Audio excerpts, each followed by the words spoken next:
Hey Bookish Babes, and welcome to my book nook.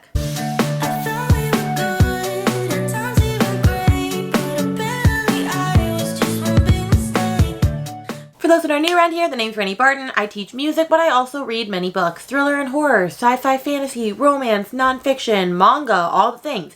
So if you're interested in that, please like and subscribe down to my channel below. It really helps my channel grow.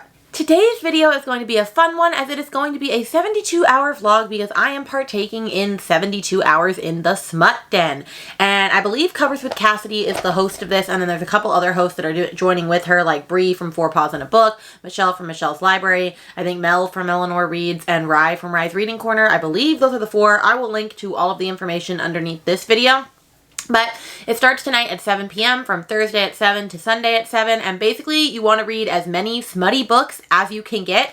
And we know that your girl loves some smut.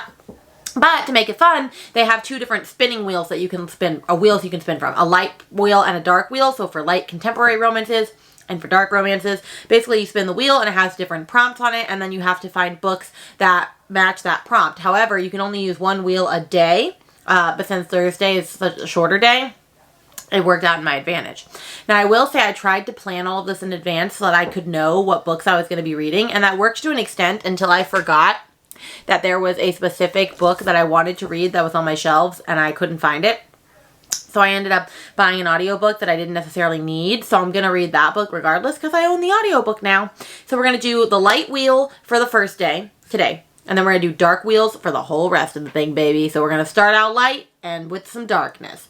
So you're going to see a clip of me now spinning the first wheel and letting you know what book I'm going to be reading for tonight's kickoff sprints that start at 7. Okay, so here we go. I am spinning the wheel. It is landing, and our first one is a blue cover. So now I'm going to go see what light romance books I can find with a blue cover. And the book that I am going to be reading, that I actually picked up within a week or so ago from Pango, so I'm finally getting to it, is Indigo Ridge by Devney Perry. Now, I've never read a Devney Perry book before. This is the first book in a series called The Edens. Well, technically there's a Christmas novella that came, like, I think before this, but after this book was written, and I'm not reading that first. But this is a romantic suspense, which I have not really read a lot of, so I'm excited for.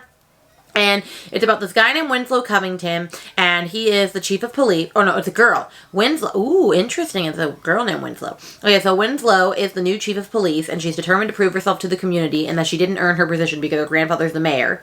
But according to him, all she has to do is earn favor with the Edens, but they're a founding family. She had a one-night stand with their oldest son, but she didn't realize that the rugged man who wooed her into bed was Quincy royalty. Sleeping with Griffin Eden was a huge mistake because he's insufferable, arrogant, and keeps reminding everyone she's an outsider. She does her best to avoid him, but when a woman is found dead on Eden property, the two of them have no choice but to cross paths. And then it says, as clues to the murderer lead to one of Quincy's own, Griffin realizes Winslow is more than he gave her credit for. Beautiful and intelligent, she proves hard to resist for him and the killer. This sounds interesting. I'm very excited. Am I excited that I'm starting another series? No. Am I starting like a million series? Yes. I also could have picked this, Exodus by Kate Stewart, for the blue cover because this is pretty much blue. However, I knew I was not going to finish this. This would be the only book I would read for Smut Den because I'm having to annotate it. And there is going to be a Ravenhood series vlog coming out within the next week or two because I did just finish Flock and now I'm on to Exodus, but I decided to forego this. So this is the first book we're reading. I am hopefully going to read and finish it all tonight so that I can start the Dark Wheel tomorrow. So I will see you after kickoff sprints tonight. Someday, somewhere, we can be new again. We can be anything that we wanted to be back then. Just wait, just wait. If I only knew how to make it true, we could write a new ending for you. You can pick and choose. All you gotta do is play the whole thing through. And if I only knew how to make it true, we could write a new ending for you. You can pick and choose. All you gotta do is play the whole thing through. I wanted to be saved before we lost our way. We were Friends, it's the next morning. So last night I did a lot of reading. I hung out with my sisters. I watched Queer Eye, as you saw, and I did Circus for the first time after 5 weeks. Actually, no, it's really been 7.5 weeks, so I had to stop in the beginning of April. It felt so good to be back. I'm going again today. I'm very excited to get back into this journey. But let's talk about an update because it is about 10 o'clock the next morning. It is Friday morning, and I have finished Indigo Ridge by Daphne Perry, and I give it a 4 stars. I will say this was not actually that smutty. Like, there was smut in it. There was like 1 or 2 sex scenes, but they were not like what I was expecting. I thought this author was going to be a very smutty author, and maybe this series is just not really the series for that. But like from the very first like time they get together, like that was a closed door scene. I don't know. It was fine. The romantic suspense part was fine. I did like the couple. I didn't really buy their chemistry for like the first half of the book, but I liked them more towards the end. And like the killer I was not expecting. So like it was kind of thrillery, kind of also romantic at the same time. But it was still really good. And I will continue on with this series. I did learn that the rest of the series does not follow this couple. It doesn't even have to do with any of the people in this story. You meet the person that the book is going to be about in the last 5 pages of this one. So they're each standalones. You could read them each as a standalone, which is something that I really do like about this. But I did like it. I liked Wynn as the chief of police, and I liked her relationship with her grandfather, and I liked her relationship with, of course, the romantic lead, Griffin, but it was just okay. I mean, I would recommend it again. So, yeah, I had fun. It was dual perspective, and I liked the audiobook because you got to hear from both people. So you heard from Winslow and you heard from Griffin, and I liked the audiobook for that. And I flew through this really quick. Like, it was really a really quick and easy read. So, like, if you want something that's, like, not that smutty, but, like, it's a romantic suspense, then this would be the perfect one for you. So I had a good time with that. So now we are going to roll the wheel again, and then we are going to see what it says. Except for today we are starting with the dark wheel, and I'm going to go dark for the whole rest of this. So this was probably the only lightish one that I was going to read for this. So let me grab the spinner and we'll try again. Okay, so here we go. I'm waiting for it to roll, and it looks like we're going to be reading something with flowers on the cover. And I don't have that many. I'm going to check my Kindle for this because the only one that I can see that has flowers that's on my bookshelf right now is Haunting Adeline, and that's over 600 pages. So I'll be back. All right, friends, I found one, and it is called The Coven by Harper Woods. And I actually heard about this from Jess from Honest Fiction. She's been talking about this a lot, and it is the beginning of a series, and I'm very excited for that. And so let's see what my Kindle says it is about. It says, revenge. Raised to be my father's weapon against the coven that took away his sister and his birthright, I would do anything to protect my younger brother from suffering the same fate. My duty forces me to the secret town of Crystal Hollow and where the prestigious Hollows Grove University, where the best and brightest of my kind learn to practice their magic free from human judgment. There are no whispered words here, no condemnation for the blood that flows through my veins. The only animosity I face comes from the beautiful and infuriating headmaster, Alark Grayson Thorne. That sounds like a Vampire Diaries reference. A man who despises me just as much as I loathe him and everything he stands for. But that doesn't mean secrets don't threaten to tear the school in two. No one talks about the bloody massacre that forced it to close decades prior, only the opportunity it can afford to those fortunate enough to attend. Because for the first time in 50 years, the Coven will open its wards to the 13. 13 promising students, destined to change the world, if the ghosts of Hollow Grove's victims don't kill them first. So this is book 1 in the Coven of Bones series. Apparently it ends on a cliffhanger, and it is a gothic, dark academia, paranormal romance, and includes trigger warnings, of course. Alright, I'm very excited for this. I am not going to even lie. Ooh, these are all of the triggers. Dubious consent, forced feeding, graphic violence, rough and explicit sexual content, forced proximity, betrayal, references to past abuse and traumatic reactions to triggering stimuli, knife violence, graphic depictions of blood, physical harm inflicted upon the main character, and ritualistic murder. Alright, friends. Let's dive in, shall we?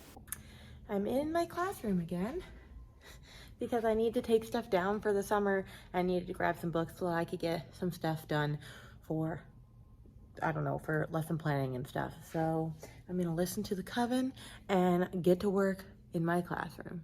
Okay, hello from my car. I'm driving, so I'm not going to look at the camera, but we are doing an update on The Coven by Harper L. Woods because I'm about 45% into it now. And I was just on my way from circus. So this one is interesting. I don't really know how to explain it. It's a paranormal fantasy romance, like I said. And I already said what it's about. But basically what has happened is we have our main character, who I'm forgetting her name right now, Medusa, I believe. And she is the last witch in her lineage. And she has been protected and hidden by the people at the school, like the headmaster and stuff, because they would have wanted to like take her and make her work at the school. she was hidden by like all these like protection spells from her grandmother and stuff, and I think after her grandmother finally passed, the protection spells lifted, and so they were able to find her. And then they find out that she also has a brother, and the brother ends up getting away, but she ends up having to go to the headmaster's school with like 13 other witches. But like the witches that there was a massacre there, apparently the witches that were there that were massacred are haunting them. I don't really know, but we're focusing on the relationship between her and the headmaster right now. And like, he is a vessel, which is like this demon thing that like basically demons are allowed to be immortal if they latch onto a body and their soul is latched into that body, and it's a vessel. But once they choose a vessel, like they can't just hop around from person to person, so they're stuck in that body because their soul is attached. And I don't know much more than that, but that's where we're at. And so it's been very interesting. I'm liking all the witchcrafty stuff. I'm liking the story. I'm waiting for them to like get it on because it's very clear that they want to jump each other's bones. So I'm just kind of waiting for that. Also, sorry for the million speed bumps. I'm in my neighborhood. There's a million speed bumps. Okay. So anyway, that is the update. And now I'm going to go eat some pizza, and then I will update you later on once I have gotten significantly further. Hello friends, same shirt, different day. Do you believe me? Don't care. Okay, it is currently Saturday, and we have finished one book and are halfway through a second book, so we're gonna do a double vlog update. Sorry, I've not been as good at updating this vlog.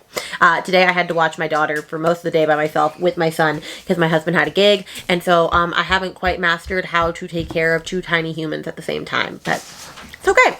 Anyway, so we finished The Coven by Harper L. Woods. And I gave it a 5 stars. I really enjoyed it. I really loved all of the lore about like the witches and how everything came to be. And I don't feel like I ever really fully explained this book well, but I don't know how to explain it even better. And there was a twist at the end that I was not expecting, and I don't know how I feel about it. But I am going to continue to the second book, which comes out in August. And I probably will buy a physical copy of this because I really did enjoy it and I want to reread it again. And I might annotate for like the lore and all that. But I love Willow. I loved the romance between Headmaster Thorn and Willow. Her name was not Mediza. She is a Mediza witch. I forgot when I said that earlier. I really liked their relationship. And like, basically when I said a vessel earlier, a vessel is like a vampire. And there's all this like folklore about like how they can feed on others and like blood and magic and who can be in power and who can't, and the lineages of the witches and like the coven and the covenant and all this other stuff that I don't want to explain to spoil stuff. But I will say, if you're looking for like a fun witchy fantasy romance that has like a lot of like backstory and like world building and things like that, I would definitely recommend it. Someone that does a really good job at explaining like different parts of this book is Jess from Honest Fiction, and she actually did a booktube battle video where she compared that, or competed with that against Bewitched by Laura Thalasso, which is also on my like to read soon list. So I will link that video underneath here if you need more convincing that you should pick up The Coven. But if you have a Kindle, it's free on KU, so I definitely recommend. And the next book that I'm reading, according to the spin that we're going to do, is also on KU. And yes, I have rolled already because obviously you've seen I'm updating as this happens.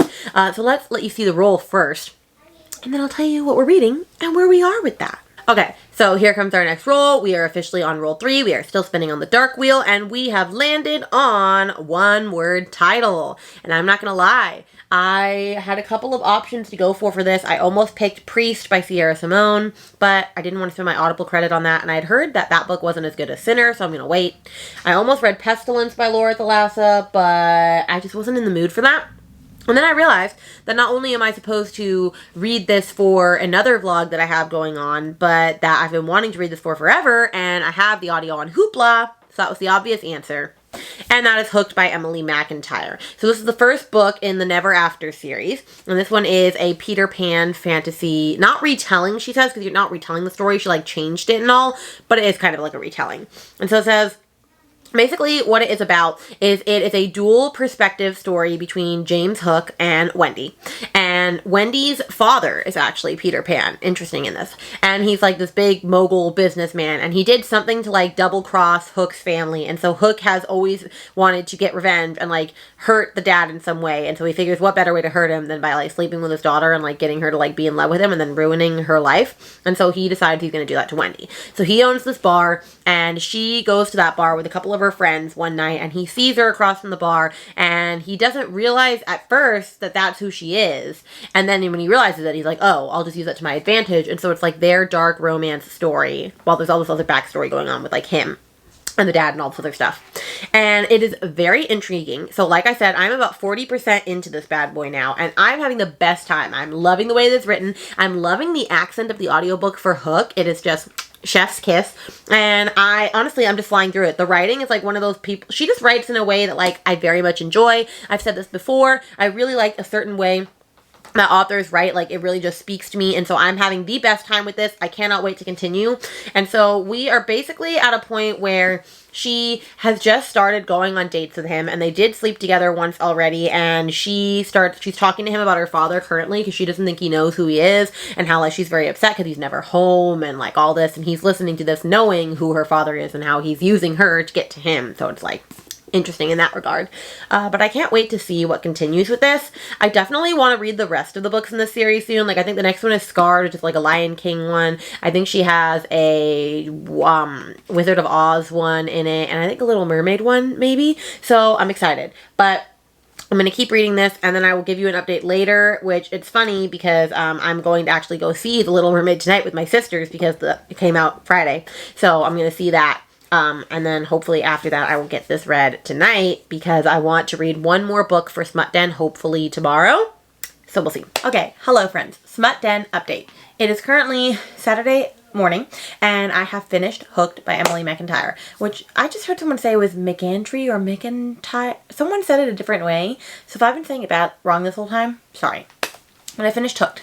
And my thoughts are, it is a 4 stars. I absolutely loved it. The romance portion really kicked in towards the second half of the book. Actually, the only reason that this is not a 5 is like, it's not going to be one that like I think about for eternity after this. Like I'll probably forget about it in a couple of months, but I had a really great time with it, and I definitely enjoyed my experience while I was reading it. So it would get a 4 star. So I'm very excited to move on to the next book in the series. I know the 5th book, which is the Hunchback of Notre Dame retelling, comes out in like July or August, so maybe I'll read the other ones before then. I know the next one is Lion King, so I'm excited for that. But this one was super fun. I really liked the way that she changed the like story, but like still had the main characters, and like it still felt very Peter Pan-y. I really, really enjoyed it, and I love how it ended at the end. Of course, I've always loved Captain Hook. Like, Hook was my favorite on Once Upon a Time, which I'm actually rewatching right now, and it is just everything that I needed and more. Like, I didn't realize I wanted to watch that much, but I had a fabulous time reading Hooked, and we are just rocking and rolling on this beautiful day. And so we are going to do our final roll, see if we can get a book read by the end at 7 p.m. tonight, and if not, this vlog will carry over to the next day. So let's see what roll we're doing. All right, here we go. It's rolling, and our last book is gonna be Hand on the Cover. And I know exactly which book we're reading for that. So I actually bought this book probably a couple days before the readathon because I knew that if I landed on this, I was going to want to read this book. And that's not the only reason. I also bought it because this cover is going away very soon. And that is Still Beating by Jennifer Hartman. I have always wanted to read a Jennifer Hartman book. I've always wanted to read this ever since I've seen it. I have heard it is a very, very dark romance and like all that stuff. And so I'm excited to read it. But basically, it's about a girl named Cora and how she she hates her brother-in-law, or soon-to-be brother-in-law. Like, he's not married yet, but he's been with her sister for like 15 years. They don't get along. And one night, she has to call on him to get a ride home from this bar at like 2 in the morning, and this guy pulls them over pretending to be a cop and then kidnaps them. And it's called the Matchmaker. And he's called the Matchmaker because he'll take 2 people, a boy and a girl, who do not have a romantic relationship in the beginning, and torture them to their lives' ends, wits' ends, until basically they fall in love with each other. And then once they fall in love with each other, he kills them. And so that's a little bit morbid. But that's the first half of this book, is them being kidnapped by the Matchmaker and having to deal with that. And then the second half is them escaping, but having to deal with like going back to their normal everyday lives, and like they're trauma bonded, and like seeing what that means for them, and like he has to go back to like a Beyonce, and you know she's going back, and like something is always going to be keeping them pulled together. And so that sounds really, really sad and upsetting, and I'm a little scared to see what it's about, but we're just gonna dive right in because I've been waiting to read this for forever, and I'm sure it's gonna be good. We could be anything that we wanted to be back then. Just wait, just wait. If I only knew how to make it true, we could write a new ending for you. You can pick and choose. All you gotta do is play the whole thing through. And if I only knew how to make it true, we could write a new ending for you. You can pick and choose. All you gotta do is play the whole thing through. Okay, hello. Same spot. It's towards the end of the evening. It's like 6 o'clock right now. And I'm not going to finish this book tonight. I will finish tomorrow. And so Smut Den's going to go a little longer than 72 hours. And all is going to be okay. But I'm currently at about the 58% mark. So I have about 100 pages left. So I finished part 1. And part 1 was the whole them being taken by the matchmaker and them getting tortured in the den. And there is a reason this is a very, very intense book. I'm not going to say what happened to them in there because that will spoil it, but I don't know how I'd survive that. I really don't. It was really, really tragic. And so part 1 was told from Cora's perspective, so while they're kidnapped, it's told from her perspective. And then I'm halfway through part 2, and part 2 is from Dean's perspective, and so that Dean is the guy. And, you know, obviously a lot is going on with them, like, they keep coming back to each other, but, like, they can't because, like, he's engaged, and also, like, they shouldn't be together because this was, like, a traumatizing thing, but, like, because it's traumatizing, no one else understands what they're going through, and, like, people are not being very understanding of them, and it's just a whole thing. So I'm loving it, but it's very sad, and I'm going to go read some more, and I will try and check in with you again, hopefully before the end, but I'm just going to keep reading because I really have to know how this ends. Hello friends, I just got out of the doctor's appointment, so it is the next day, so the 72 hours in the Smut Den is kind of turned into like 90, but you know what, I don't even care. I finished still beating, and that is all that matters. I literally just sat here because I only had 5% left and finished it on my Kindle outside my doctor's appointment for 6 weeks postpartum, and I am officially able to work out again! Anyway, so, this book was fantastic. 5 freaking stars, so sad. Definitely the darkest romance I've read to date. I went through some tough shit, but it was so good. I just love Dean and Cora. Dean will forever have my heart. He's like the perfect book boyfriend. I just love him so much. And I just really love the ending. Of course, it's going to be a happy ending. Like, this is it's a very tragic romance. It was just so beautiful, and I love how everything panned out, and it is probably one of my favorite romances. It's definitely going to be in my top reads of the year because this book was absolutely beautiful. Like, I found myself almost crying. It had some really beautiful quotes in it, especially towards the end. So I read most of it on my Kindle, even though I have the physical copy because it's easier to hold a Kindle when I'm breast pumping and feeding and stuff. But I'm definitely going to probably have to read this again so that I can annotate in the future because this is definitely a book that deserves annotating. But it was so good. I definitely at least annotated on the Kindle, so I have like the highlights. But I definitely recommend this. It is 5 stars. If you have not read this and you think you can handle it, then please read it. But please go into this with like trigger warnings, like unaliving is a trigger warning, and like kidnapping and rape and kidnapping and unwanted consent and all this other stuff. So like, please don't just go into this willy-nilly. This is not for everybody, but I'm so glad that I've read it. And so now you will see a clip of me at home finishing up this loggy vlog, and then we'll go from there. All right, friends, and that is the end of 72 hours or a little bit and some change in the Smut Den. If I was to rank the books in order of favorite, I am missing Indigo Ridge. I have no idea where it went. I did reorganize all of my shelves though, so a bookshelf tour is coming soon. But if I was to rank them in order from least favorite to favorite, it would probably be Indigo Ridge, Hooked, The Coven, and Still Beating. I loved this. I absolutely loved this. Like, if you can handle dark matter, I highly recommend this. I also really enjoyed Hooked, though. It was a fun Peter Pan retelling. I also really loved The Coven, this fun, witchy, paranormal book that I read on KU, which this is also available on KU. And this is available on KU. And Indigo Ridge is available on KU. They're all available on KU. And it wasn't that I didn't like Indigo Ridge. It was just a little more closed door than I was expecting. It did have some steamy scenes, but I'll definitely continue on with that series. And I can't wait to continue reading on with more smutty reads. So I will catch you in next week's, or in the next video on Sunday. All right. Bye.